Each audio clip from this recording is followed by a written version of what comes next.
এই মুহূর্তে নজর রাখবো যে গুরুত্বপূর্ণ খবরের দিকে। রেশন দুর্নীতির তদন্তে সক্রিয় ইডির আধিকারিকেরা, তাই নিয়ে সকালবেলা থেকে শুরু করে বনগাঁ সন্দেশখালী থেকে শুরু করে শহর কলকাতার একাধিক জায়গায় ইডির ম্যারাথন তল্লাশি। এবং এর পাশাপাশি এই মুহূর্তে নজর রাখবো যে গুরুত্বপূর্ণ খবরের দিকে। বিজয়গড়ের একটি আবাসনের টপ ফ্লোরে কল্যাণ সিংহ রায়ের ফ্ল্যাটে, সেখানে সকাল থেকেই চলছে তল্লাশি অভিযান। তিনি পেশায় চার্টার্ড অ্যাকাউন্ট। সকাল 7:30 থেকে চলছে এই তল্লাশি অভিযান, শুরু করা হয়েছে ইডি আধিকারিকদের তরফ থেকে। এই মুহূর্তে নজর রাখবো যে গুরুত্বপূর্ণ খবরের দিকে।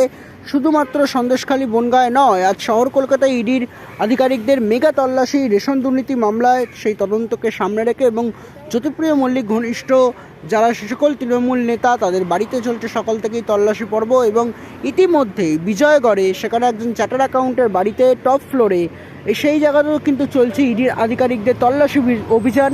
তিনি পেশায় চার্টার্ড অ্যাকাউন্টেন্ট। সকাল 7:30 থেকে চলছে এই তল্লাশি অভিযান, শুরু করেছেন ইডির আধিকারিকেরা বিজয়গড়ে। কী হচ্ছে সেই গুরুত্বপূর্ণ খবরের দিকে নজর রাখতে হচ্ছে, তাতে আপনারা নজর রাখুন শুধুমাত্র ভিশন প্লাস নিউজে।